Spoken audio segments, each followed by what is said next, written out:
오늘 읽은 말씀 가지고 멜기세덱과 아브라함이라고 하는 제목으로 말씀을 드리겠습니다.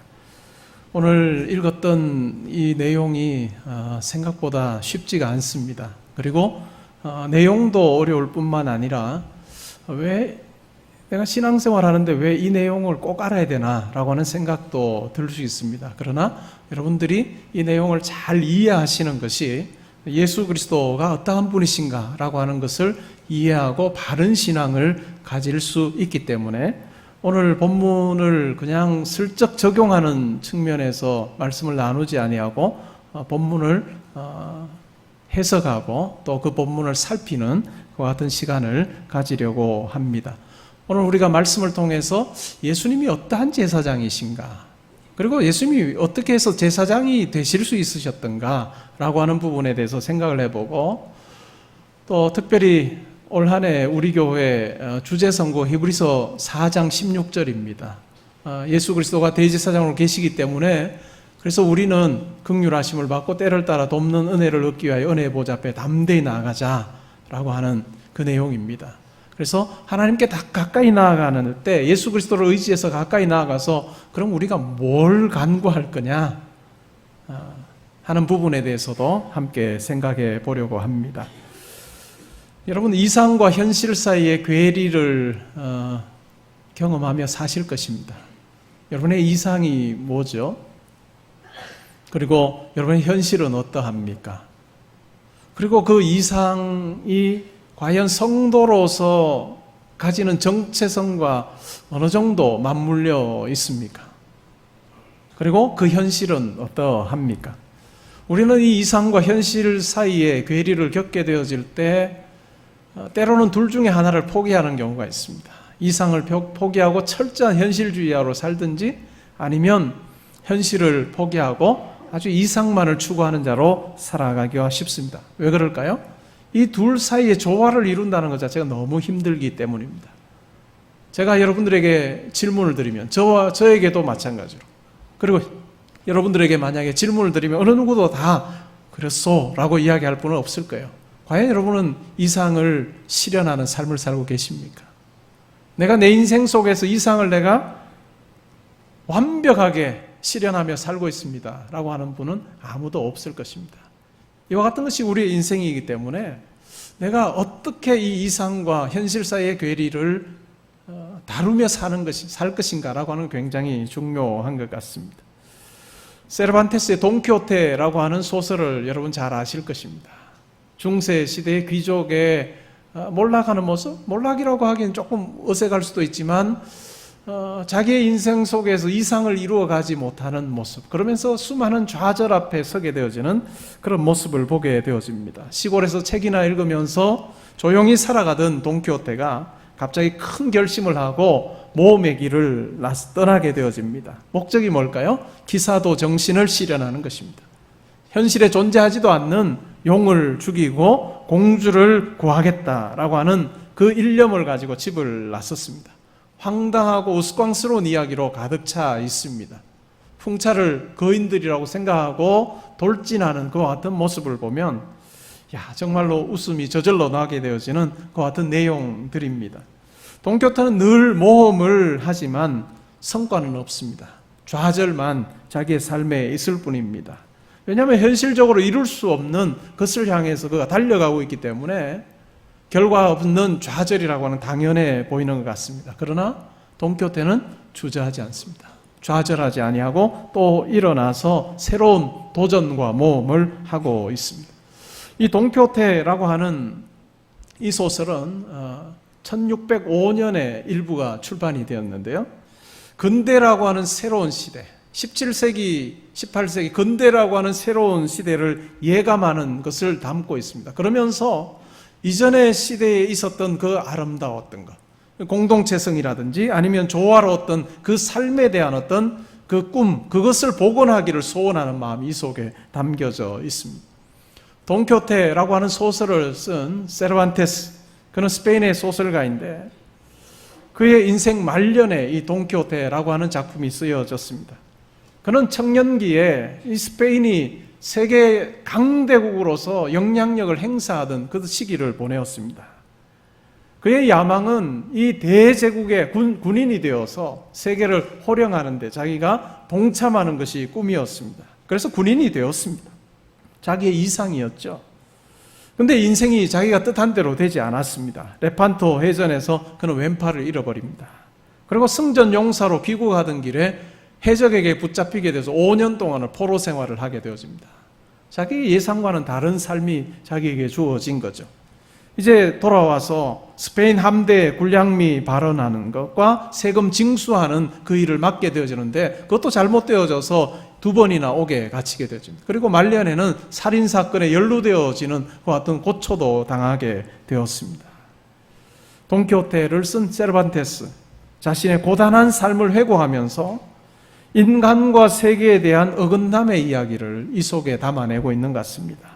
다른 말로 하면 이상과 현실의 괴리감을 이 소설 속에서 표현해내고 있습니다. 돈키호테의 마지막 모험에서 돌아와서 제정신이 들어서 죽게 되어집니다. 그리고 그의 묘지에는 다음과 같은 묘비명이 새겨져 있었습니다. 미쳐서 살다가 깨어 죽었다. 왜 이와 같은 이야기가 오랫동안 사람들에게 사랑을 받아온 것일까요? 성경 다음으로 많은 나라 말로 번역되어져서 많은 사람들에게 사랑을 받고 읽혔습니다. 세계 여러 경영대학원에서 이 돈키호테를 연구하는 그런 과목들도 개설되어집니다. 그러면서 리더가 어떠해야 될 것인가, 자아도취적인 리더의 어떤 전형으로 말해지기도 하고 또 아니면 열정이나 훈련이라고 하는 덕목을 높이 평가받기도 하는 상반된 평가들이 있는 그런 그 인물이 바로 돈키호테입니다. 영웅일까요? 바보일까요? 이상과 현실의 괴리는 성경에도 나옵니다. 하나님께서 왕과 제사장과 선지자를 세우셔서 자기의 거룩한 뜻을 전하기를 원하셨습니다. 사무엘상 8장에 보면 사무엘이 이제 나이가 많게 되었습니다. 그런데 사무엘의 아들들이 사무엘처럼 그렇게 이스라엘 백성들에게 올바른 판단, 사사로서 선지자로서 역할을 감당하지 못합니다. 뇌물을 받고 판결을 굽게 합니다. 그 모습을 가만히 보고 있으니까 이스라엘의 장로들이 도무지 안 될 것 같아요. 그래서 사무엘에게 가서 요청을 합니다. 어떤 요청을 할까요? 모든 나라처럼 우리에게도 왕을 세워서 우리를 다스리게 해주시오. 사무엘의 그 이야기를 들었을 때 기뻐하지 않았습니다. 그리고 하나님 앞에 기도했습니다. 그때 하나님께서 이렇게 말씀합니다. 너를 싫어하는 것이 아니라 나를 버리고 그들의 왕이 되지 못하도록 하기를 원하는 마음이 그들 속에 있다라고 이야기합니다. 왜 그럴까요? 이스라엘 백성들의 왕은 하나님이셨습니다. 하나님이 그들의 왕이 되셔서 그들을 지금까지 인도해 오셨습니다. 그런데 그 대리 리더의 역할을 감당했던 사무엘, 그리고 그의 아들을 보니, 사무엘은 괜찮았는데 그의 아들을 보니까 도무지 소망이 없는 거예요. 뇌물을 받고 판결을 굽게 하는 저 아들들에게 우리 민족을 맡겼다가 큰일 나겠다 싶은 생각이 들어서 주변의 나라를 보니까 왕들이 있습니다. 그런데 그 왕들을 중심으로 해서 리더십이 행사되어지는데 너무너무 아주 분명하게 일사불란하게 움직이는 거예요. 그래서 전쟁에 나가도 왕들의 통치가 있으니까 너무너무 유리합니다. 그래서 왕을 세워주시오라고 그렇게 요청을 했던 것입니다. 그런데 하나님으로부터 들려지게 되어진 그 왕의 모습은 이 백성들이 기대했던 왕의 모습이 아닙니다. 아들들을 군사로 삼을 것이고 딸들을 요리하는 자도로 삼을 것이고 너희 밭과 포도원에서 나는 제일 좋은 것을 가져다가 자기 신하들에게 줄 것이고 소출의 11조를 가져갈 것이고 너희가 그들의 종이 되어질 것이다. 이기심이 있고 또한 탐욕이 있는 죄 가운데 있는 인간에게 권력이 주어지게 되어질 때 부패할 수밖에 없음에 대해서 하나님께서 너무너무 잘 아셨고 그렇게 말씀하셨습니다. 그럼에도 불구하고 그들의 요청에 따라서 왕을 세워주셨는데 이스라엘의 역사를, 구약을 우리가 보다 보면 하나님께서 말씀하셨던 대로 자기의 유익을 구하는 왕들이 너무 많았습니다. 악한 왕들이 너무 많았죠. 그리고 하나님을 버리고 다른 신들을 섬기는데 앞장서는 왕들이 참 많이 있었습니다. 이상과 현실 사이에 엄청난 괴리가 있습니다. 제사장의 경우에도 마찬가지입니다. 제사장은 어떤 역할을 하나님께서 부여하셨습니까? 이스라엘 백성들의 죄를 대신하여서 하나님께 들고 나와서 제사를 드림으로써, 그리고 또한 율법을 잘 가르쳐서 거룩한 백성으로 살아갈 수 있도록 하는 그 역할을 감당하는 것이 바로 제사장이었습니다. 그런데 이 제사장들이 부패합니다. 타락합니다. 사무엘상 2장에 보니까 엘리 제사장의 아들들의 부패상이 소개되어지고 있습니다. 제사를 드릴 제물을 삶을 때 갈고리를 종들에게 시켜서 갈고리를 가져다가 하나님께 제사 드리는 그 제물 휘휘 저어서 갈고리에 걸리는 대로 가져가서 자기들이 먹는 그와 같은 일들을 했습니다. 그리고 이 하나님 앞에 드릴 이 고기를 불로 태우는 제사를 드리기 전에 먼저 종들을 시켜서 요구하게 합니다. 우리 주인이 이 태운 삶은 고기 먹고 싶어 하지 않으니까 이 기름 태워서 하나님께 드리기 전에 먼저 고기 잘라서 이제 구운 고기 먹고 싶어 하는 우리 주인들에게, 엘리 제사장의 아들들에게 이 고기 주시오라고 종들 시켜서 그렇게 요구하게 했습니다. 그리고 회막문에서 수종드는 여인들과 동침하는, 도무지 제사장으로서는 해서는 안 되는 것과 같은 일들을 행하고 있습니다. 말라기 1장 2장에도 보면 제사장들의 부패상이 소개되어지고 있습니다. 하나님께서 원하시는 것과 같은 제물은 드리지 아니하고 상한 것, 병든 것, 자기들에게 주어도 하지 않을 그와 같은 제물로 하나님 앞에 제사 드리고 있는, 자기들의 역할을 잘 감당하지 못하는 그와 같은 제사장들의 모습이 적나라하게 소개되어지고 있습니다. 왕은 백성을 보호해야 되는 사명이 있고, 제사장은 백성들의 내면을 하나님께로 향하게 하고 깨끗하게 해야 되는 그 역할을 감당해야 함에도 불구하고 타락한 본성을 지니고 있는 왕과 제사장, 그들은 자기에게 주어진 임무를 바로 수행하지 못하는 어리석은 짓을 행하고 말았습니다.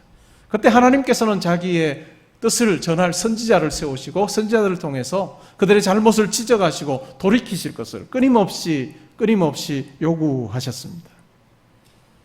그러면서 이와 같은 현실 속에서 부패한 모습으로 섬기고 있는 왕, 그리고 제사장, 이와 같은 현실 속에서 하나님께서는 자기의 선지자를 통해서 아니면 어떤 사람들을 통해서 하나님께서 원하시는 진정한 왕, 하나님께서 원하시는 진정한 제사장을 세우시는 날이 올 것이다. 그리고 그 제사장과 왕, 그 메시아를 통해서 하나님께서 이 땅 가운데 또한 온 세상 가운데 하나님의 거룩한 통치를 이루어 가실 것이다 라고 하는 그 내용들을 구약 성경 속에서 요소 속에서 메시아에 대한 예언을 통해서 소개하고 계십니다. 그 중에 하나가 시편 110편입니다. 시편 110편 대고로 돌아가셔서 한번 읽어보시면 이 시편 110편은 1차적으로는 왕이 등극할 때에 왕이 등극시로 쓰여졌습니다. 그런데 이 시편은 메시아 시편으로 읽혀져 왔습니다. 표면적으로는 왕이 등극할 때에 하나님께서 그 왕에게 통치권을 주셨고 그 왕을 중심으로 해서 그 하나님의 거룩한 통치가 이루어질 것이다 라고 하는 내용을 담고 있지만, 더 깊은 의미로는 하나님께서 세우시는 왕, 그리고 하나님께서 세우시는 제사장, 동일 인물로 보는 거죠. 왕이며 제사장, 진정한 왕이며 제사장인 메시아를 통해서 하나님께 거룩한 통치가 이 땅 가운데 이루어지게 될 것을 이야기하고 있습니다. 그런데 굉장히 재미있는 것은 시편 110편에서 그려지는 진정한 제사장의 그 모습은, 그 인물은 레위의 반차를 따르는 제사장이 아니라 멜기세덱의 반차를 따르는 자다라고 적고 있습니다. 구약 성경 속에서 그려지고 있는 이상적인 메시아로서의 제사장의 모습을 이야기할 때 멜기세덱의 반차를 따르는 제사장으로 설명하고 있습니다. 그래서 히브리서 설교자는 예수님이 대제사장이시다라고 하는 이야기를 앞에서도 거듭거듭 했습니다. 그리고 그 대제사장을 힘입어서 하나님께 담대히 나아가서 은혜와 긍휼을 우리가 얻을 수 있다라고 이야기를 했는데, 그러면 그 대제사장이신 예수님이 어떤 분이신가 라고 이야기할 때 5장 6절에서 5장 10절에서 그리고 6장 20절에서 예수 그리스도는 대제사장이신데 레위의 반차를 따르는 제사장이 아니라 멜기세덱의 반차를 따르는 대제사장이 되신다라고 그렇게 말씀했습니다. 바로 시편 110편 4절을 인용하거나 암시하면서 예수님의 대제사장직을 설명하고 있습니다. 그런데 시편 110편 4절을 인용하거나 암시하는 신약 성경은 히브리서가 유일합니다. 다른 신약 성경에는 이 110편 4절 멜기세덱의 반차를 따르는 대제사장에 대한 이야기가 없습니다.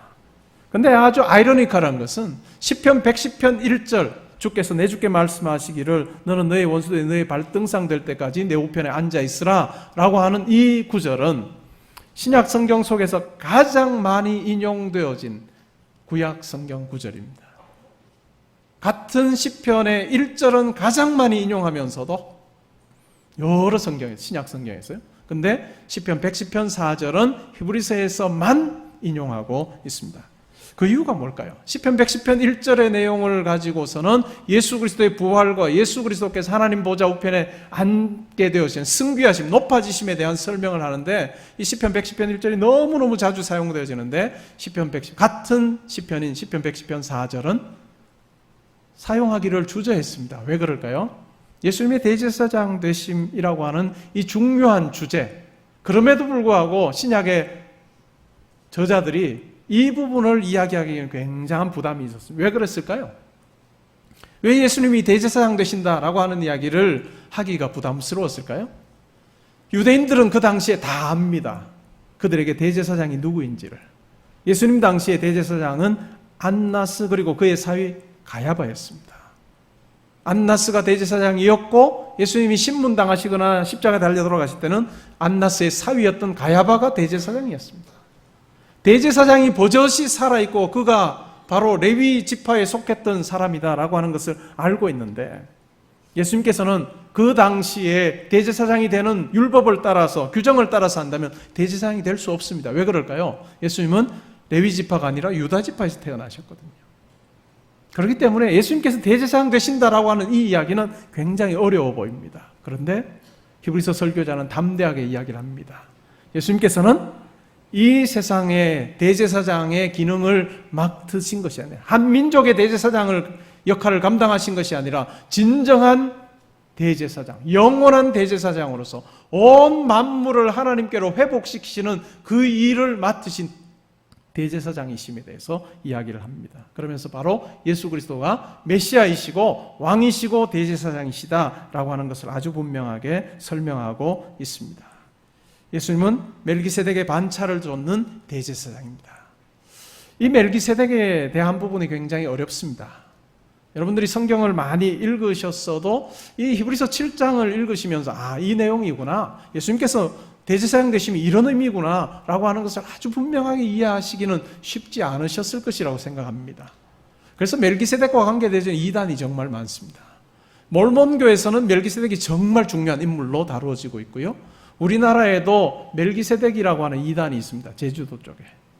멜기세덱이 풀기 어렵다 보니까, 근데 가만 읽어가다 보니까 뭐 아버지도 없고 족보도 없고 어머니도 없고 족보도 없고 태어난 날도 없고 또 죽은 날도 없고 그리고 하나님의 아들과 닮아서 영원히 존재한다라고 하니까 아주 신비로운 인물이에요.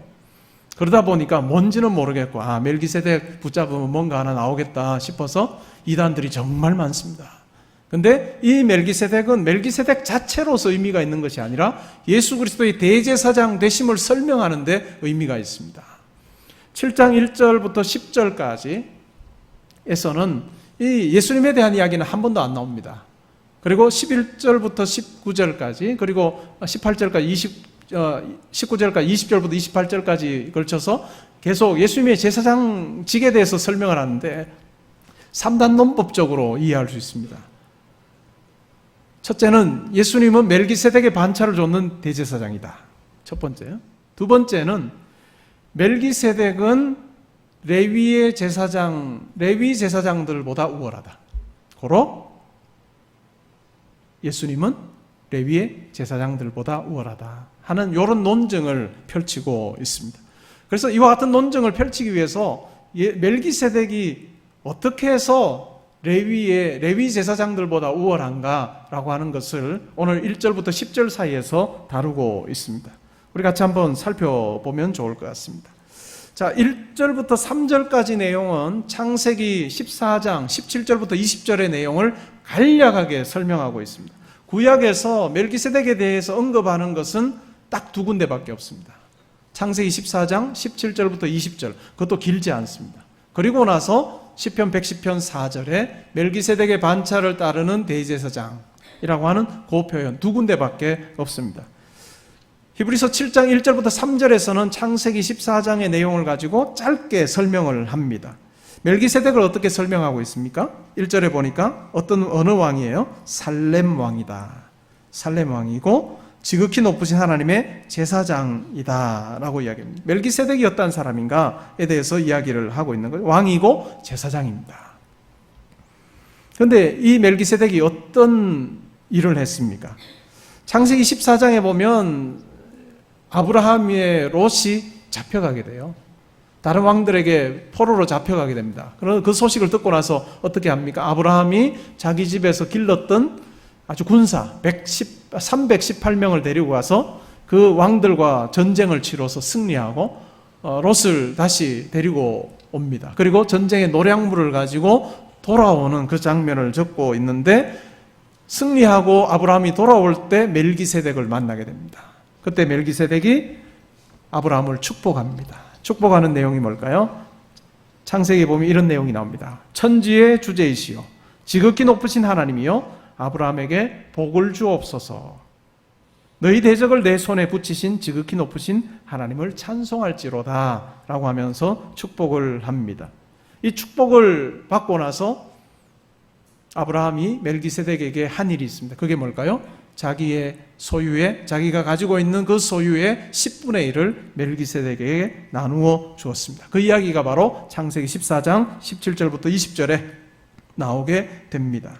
그래서 그 내용을 7장 1절 2절에서 설명하고 있어요. 복을 빈 자이고 복을 빌었고 또 아브라함은 10분의 1을 그에게 나누어 주었다라고 이야기합니다.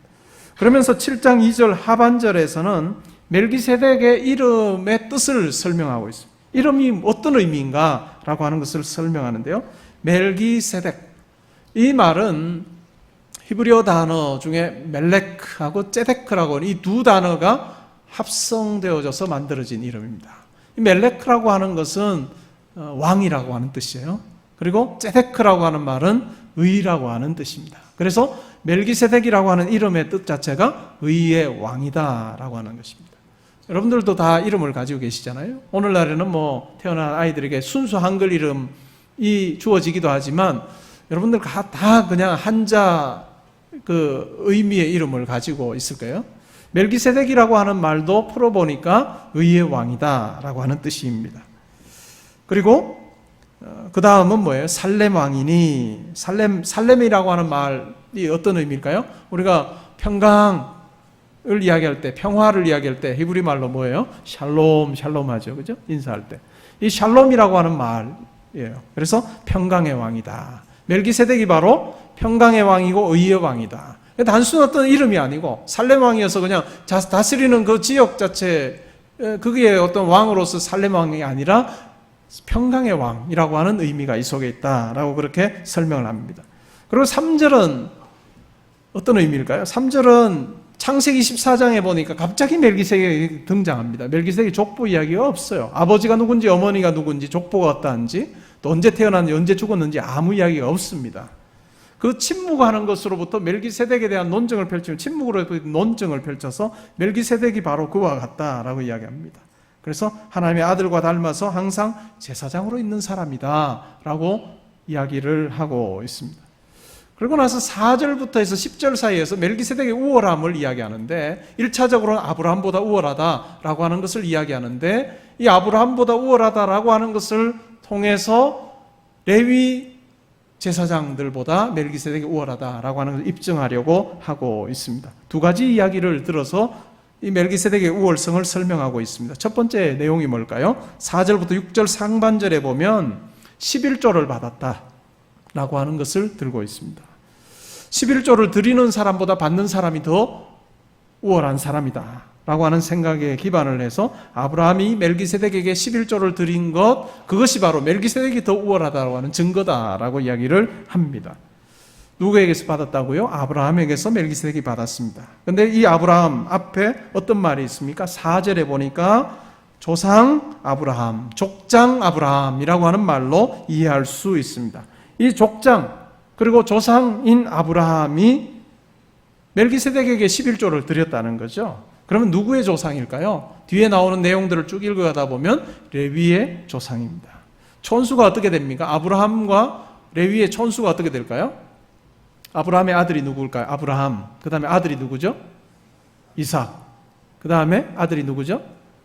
야곱으로 이어지죠? 그 다음에 레위가 나오나요? 야곱의 아들 중에 레위가 있나요? 그렇죠? 자, 그러면 족보가 어떻게 되죠? 부, 조부, 증조부인가요? 아브라함이 레위의 증조부예요. 이 족보 개념을 가지고 이 논증을 쭉 펼쳐가고 있습니다. 근데 5절, 6절에 보니까 아주 재밌는 이야기를 합니다. 레위의 아들들 중에 제사장 직분을 받은 자들은 율법을 따라서 하나님께 정한 규례를 따라서 아브라함의 허리에서 난 자라도 자기 형제인 백성에게서 11조를 받았다는 거예요. 하나님의 백성으로부터 11조를 받으라라고 하는 명령 따라서 그렇게 받았다는 거예요. 레위의 대제사장, 레위 그 아들들 중에서 제사장 직분 감당하는 자들이. 근데 6절에는 뭐라고 이야기합니까? 레위 족보에 들지 아니한 멜기세덱은 아브라함에게서 10분의 1을 취하였다. 받았다. 11조를 받았다. 근데 멜기세덱은 어떻다고요? 이 레위 족보에 속하지 않는데도 받았다. 근데 우월하다라고 하는 이야기를 하고 있습니다. 자, 이 족보 이야기가 굉장히 중요합니다. 이 7장을 살피는 데 있어서 이 내용이 굉장히 중요한데요. 왜냐하면 예수님이 어느 지파에서 탄생하셨습니까? 레위 지파인가요? 레위 지파가 아니고 유다 지파입니다. 유다 지파에서 태어나셨어요. 그럼에도 불구하고 대제사장이시다라고 하는 이야기를 하고 있습니다. 그러면서 멜기세덱을 봐라. 멜기세덱도 레위 지파에 속하지 않는데도 대제사장이고 또 레위 대제사장들보다 더 우월한 것처럼 예수님도 레위 지파에 속하지 않으시지만 대제사장으로서 레위 제사장들보다 더 우월하다라고 하는 이야기를 하고 계시는 거예요. 그래서 7장 14절에 보면 그 이야기를 합니다. 우리 주께서는 유다로부터 나신 것이 분명하도다. 이 지파에는 모세가 제사장들에 관하여 말한 것이 하나도 없다. 그리고 8장 4절에서도 그 이야기를 합니다. 예수께서 만일 땅에 계셨더라면 제사장이 되리지 아니하셨을 것이니 이는 율법을 따라 예물을 드리는 제사장이 있음이라. 분명히 알고 있습니다. 히브리서 설교자도 예수님이 유다 지파에서 나셨다는 것. 그래서 이 땅에 제사장이 되는 규정에 따라서는 제사장이 될 수 없다라고 하는 것을 아심에도 불구하고 예수님이 제사장이 될 수 없으신 분인데 그래도 내가 억지로 제사장이심을 주장한다 이렇게 이야기하지 아니하고 멜기세덱은 레위 지파에 속하지 않았음에도 불구하고 레위 지파에 속한 제사장들보다 우월했던 것처럼 예수님도 유다 지파에 속했지만 레위 제사장들보다 우월하다라고 그렇게 이야기를 하고 있습니다. 초대교회에 보면 히폴리투스라고 하는 교부가 있는데요. 이 히폴리투스는 이 히브리서 내용을 읽으면서 굉장히 부담스러웠던 것 같아요. 뭐가 부담스러웠을까? 그래도 레위 지파에서 예수님이 나셨으면 훨씬 더 대제사장 이야기를 하기 쉬웠을 것 같은데 아닌 거예요. 그래서 억지로라도 예수님이 레위 지파하고 관계 있다라고 하는 것을 설명하고 싶어 해서 예수님의 어머니 쪽으로 해서 예수님의 어머니 쪽이 이 레위 지파와 상관이 있으니까 예수님도 레위 지파와 상관 있는 사람이야 라고 그렇게 설명을 하는데 이 히폴리투스의 그와 같은 설명은 히브리서 설교자가 지금 이야기하려고 하는 것과는 전혀 상관없는 설명이에요. 히브리서 설교자는 예수님 유다 지파 출신이고 제사장과 관계되어져서 아무런 일도 주어지지 않은 지파에서 나셨지만 예수님은 대제사장으로 우월하셔 라고 하는 그 이야기를 하고 싶어합니다. 오히려 예수님께서 레위 지파가 아니시기 때문에 대제사장으로서 더 우월하신 분이시다 라고 하는 것을 이제 뒤로 가면서 설명을 하고 있습니다. 그래서 족보 이야기가 굉장히 중요합니다. 자, 그런데 예수님이 이전에 멜기세덱이 아브라함으로부터 11조를 받았다라고 하는 것을 설명하면서 그것 자체가 레위 제사장들보다 우월하다라고 하는 이야기를 증명하기 위해서 9절 10절에서 이렇게 이야기합니다. 뭐라고 이야기합니까? 또한 10분의 1을 받은 레위도 아브라함으로 말미암아 10분의 1을 바쳤다고 할 수 있다. 아브라함이 바친 것이지만 증조부 아브라함이 바친 것이지만 레위가 바친 것이나 진배 없다. 왜 그럴까요? 이는 멜기세덱이 아브라함을 만날 때에 레위는 이미 자기 조상의 허리에 있었기 때문이다. 증조부가 바친 것이 바로 더 자기보다 우월한 증조부가 바친 것, 그것이 바로 레위가 멜기세덱에게 11조 드린 것과 진배하다. 다름이 없다라고 그렇게 이야기를 합니다. 그렇기 때문에 멜기세덱은 제사장으로서 레위 제사장보다 우월하다. 첫 번째 이유는 11조를 받았다. 두 번째 이유가 뭘까요? 6절 7절에서 이야기하는데 멜기세덱이 아브라함에게 복을 빌었다라고 하는 내용입니다. 약속을 받은 그를 위하여 복을 빌었나니 논란의 여지 없이 낮은 자가 높은 자에게서 축복을 받느니라. 아브라함에게 복을 빌어줬습니다. 근데 이 아브라함이 어떤 존재예요? 약속을 받은 아브라함입니다. 자, 6장에서 우리가 지난 시간에 살필 때 약속에 대한 이야기를 하면서 약속을 받은 자가 맹세까지 같이 받았죠. 창세기 22장에, 그죠? 맹세가 있는 약속을 받은 그 아브라함이 어떻게 했습니까? 인내가 있는 소망으로서 이 약속을 이루어냅니다. 그래서 제가 지난주 설교가 약속과 소망이었죠. 하나님께서는 맹세가 있는 약속을 아브라함에게 주셨고, 아브라함은 그 약속을 그냥 아무렇지도 않게 받은 것이 아니라 아주 소중하게 여겨서 인내함으로, 오래 참음으로, 소망함으로 그것을 이루어내었던 사람, 굉장한 사람이에요. 근데 이 약속을 받은 아브라함을 축복한 사람이 바로 멜기세덱이다라고 이야기를 하고 있습니다. 그래서 멜기세덱이 아브라함보다 우월한 이유 두 가지를 듭니다. 첫 번째가 뭔가요? 11조를 받았다. 두 번째가 축복을 해주었다. 근데 아브라함에게 한 것이 바로 레위에게 한 것이나 마찬가지다라고 하는 이야기를 하고 있습니다. 근데 이 멜기세덱을 이야기를 하면서 8절에 보니까 또 중요한 이야기를 합니다. 또 여기는 죽은 자들이 10분의 1을 받으나, 이 죽은 자들은 누굴까요? 죽을 자들 누굴까요? 레위 자손 제사장들입니다. 그래서 이들은 죽어요. 그래서 수많은 제사장들이, 대제사장들이 있습니다. 근데 저기는 산다고 증거를 얻은 자가 받았느니라. 여기 산다는 증거를 얻은 자가 누굴까요? 멜기세덱을 이야기합니다. 3절에 이야기하죠. 항상 제사장으로 있느니라. 생명의 끝도 없어서 항상 제사장으로 있는 그가 받았다. 이 영원한 제사장 개념 자체가 7장에 가면 7장 23절 25절 사이에서 예수님에게 아주 중요한 의미로 사용되어집니다. 이런 말씀이 나옵니다. 제사장 된 그들의 수요가 많은 것은 죽음으로 말미암아 항상 있지 못함이로되 예수는 영원히 계심으로 그 제사장 직분도 갈리지 아니하느니라. 그러므로 자기를 힘입어 하나님께 나아가는 자들을 온전히 구원하실 수 있으니 이는 그가 항상 살아계셔서 그들을 위하여 간구하심이라. 이 멜기세덱의 제사장직의 우월함, 그것이 바로 예수 그리스도의 제사장직과 연결되게 되어지는데, 이 예수님의 영원한 제사장 되심과 연결되어지면서 자기에게 나오는 자들을 위해서 항상 계셔서 간구하시는 분으로 소개되어지고 있습니다.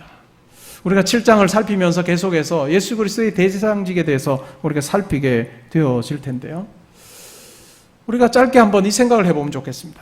여러분, 원래 우리 교회 주제성구처럼 우리는 대제사장 되시는 예수 그리스도를 의지해서 긍휼하심을 받고 때를 따라 돕는 은혜를 얻기에 은혜의 보좌 앞에 담대히 나아가는 그 같은 특권을 가지고 살아갑니다. 그러면 과연 우리가 그 대제사장 되신 예수 그리스도를 의지해서 하나님 앞에 나아가서 무엇을 간구해야 될까요? 여러분, 무엇을 간구하며 살고 계십니까? 혹시 이 세상 살아가면서 믿음 생활하지 않는 분들과 똑같은 어떤 간구의 내용만을 가지고 살고 있지는 않습니까? 나에게 빵을 더 주십시오. 나에게 힘을 더 주십시오. 나에게 다른 사람들보다 명예를 더 가지게 해주십시오. 혹시 그것이 우리의 간구의 내용이 아니면 은혜의 보좌 앞으로 영원하신 대제사장을 의지해서 나아가서 간구하는 내용이 혹시 그것이 아닌지 우리는 생각해 볼 필요가 있습니다. 여러분이 가진 그 이상을 때로는 실현하기 위해서 은혜의 보좌 앞에 나아가실 거예요? 근데 그 이상이 과연 성경에서 말하는 하나님의 백성으로서의 정체성과 얼마나 맞물려 있는지 우리는 생각해 보아야 할 것입니다. 우리로 하나님께로 인도하는 영원한 대제사장 되신 예수 그리스도, 그분은 바로 의와 또한 평강으로 이 세상을 다스리시고 또한 회복하시는 그와 같은 하나님의 아들이십니다. 의와 평강의 주인이신 예수 그리스도 의지해서 하나님 앞에 나아가는 우리, 과연 우리 속에 그와 같은 덕목들을, 가치들을 추구함이 우리 가운데 있는지 한번 생각해 보면 좋겠습니다. 예수 그리스도께서 이 땅에 오셔서 너희는 먼저 그의 나라와 그의 의를 구하라. 그래야면 이 모든 것을 너희에게 더하시리라 라고 말씀하셨습니다. 그런데 혹시 우리가 순서를 바꾸면서 살고 있지 않습니까? 이 모든 것을 더하시리라 라고 하는 그 모든 필요들에 우리의 모든 관심이 쏠려서 그것이 우리의 이상이 되어져서 그것 가지고 하나님 앞에 나아가는 자로 산다면 우리 성도의 우선순위가 상당히 많이 바뀌어져 있을 것이라고 생각합니다.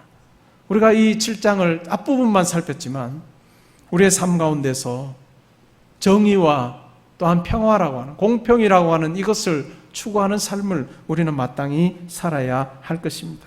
시편 85편 10절에 이와 같은 말씀이 나옵니다. 사랑과 진리가 같이 만나고 의와 화평이 서로 입맞추는, 이것을 위해서 우리는 부름을 받았고 우리는 이것을 이상으로 삼고 우리의 삶에서 이것을 추구하는 삶을 살아야 할 것입니다.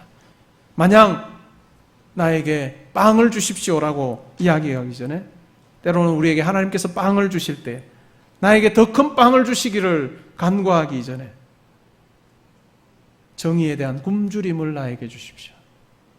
하나님의 정의와 하나님의 화평과 하나님의 공평을 향한 굶주림이 내 속에 있게 해주십시오라고 하는 갈망이 우리 속에 있어야 할 것입니다. 때로는 우리가 이와 같은 이상을 품고 달려가고 또한 시도하는 그런 어떤 시도들이 우리 생각처럼 이루어지지 않을 때가 있을 수 있습니다. 이상을 품고 현실에 도전했지만 수없이 좌절했던 돈키호테처럼 우리의 현실 속에서 좌절할 때가 있을 수도 있습니다. 그러나 우리는 이 이상을 품고 끝까지 달려가야 될 겁니다. 왜 그럴까요? 우리가 이 세상 마지막 호흡하고 살게 되질 그 나라가 그렇기 때문이에요. 의가 있는 나라고 공평이 있는 나라고 정의가 있는 나라에서 우리는 영원한 생명을 누리게 되어질 것입니다. 우리가 가서 살아야 될 곳이 바로 그와 같은 곳이기 때문에 유한한 인생 살면서 또한 죄로 얼룩져 있는 이 사회 속에서 때로 우리도 죄의 일부가 되어서 살아감에도 불구하고 하나님의 새로운 생명을 부여받은 자답게 이 의와 공평을 추구하는 삶을 사는, 때로는 좌절하지 않고 또 일어나서 새로운 시도를 하는 그와 같은 움직임이 우리 가운데 있어야 할 것입니다. 돈키호테 소설에 나오는 대목입니다. 이런 말이 나옵니다. 산초야, 다른 사람보다 더 노력하지 않고서 다른 사람보다 더 훌륭해지기를 바란다면 그것은 잘못이다. 우리에게 일고 있는 폭풍우는 곧 평화로운 시간이 찾아오고 좋은 일이 일어난다는 징조이기도 하다. 우리 속에 이 세상이 마치 영원하리라고 생각하고 이 세상에 빵만을 구하는 삶이 있지 않은지, 이 세상 것이 전부가 되어져 버린 모습으로 내가 살고 있지 않은지, 과연 내가 성도다운 이 거룩함을 추구하고 또한 정의를 추구하고 또한 화평을 추구하는 이와 같은 몸짓이 있는지, 이것이 단지 그냥 큰 개념 속에 이 나라와 이 사회 속에서 그것이 이루어지는 것을 위해서 우리가 수고해야 되겠지만 과연 내 가정 속에서 우리 각자의 본분 속에서 이와 같은 시도를 하고 있는가? 또한 나의 일터 속에서 이와 같은 일들을 이루어가기 위해서 때로는 불의 앞에 내가 맞서기도 하고 관행이라고 하는 것 앞에 내가 맞서기도 하면서 때로는 불이익을 당한다 할지라도 이 세상에서의 불이익보다도 하나님 나라에서의 그 칭찬을 내가 기대하면서 그 같은 모습으로 내가 달려가고 있는, 여러분의 기도 속에 또한 저의 기도 속에 하나님 이제 빵 더 안 주셔도 됩니다. 저에게 주신 빵으로 족합니다. 하나님 이 정의를 향한 굶주림을 저에게 허락하여 주옵소서 하는 그 고백이 우리 가운데 회복되어지고 또한 자리 잡게 되어지는 그 같은 저와 여러분의 삶이 되기를 소원합니다. 우리 같이 찬양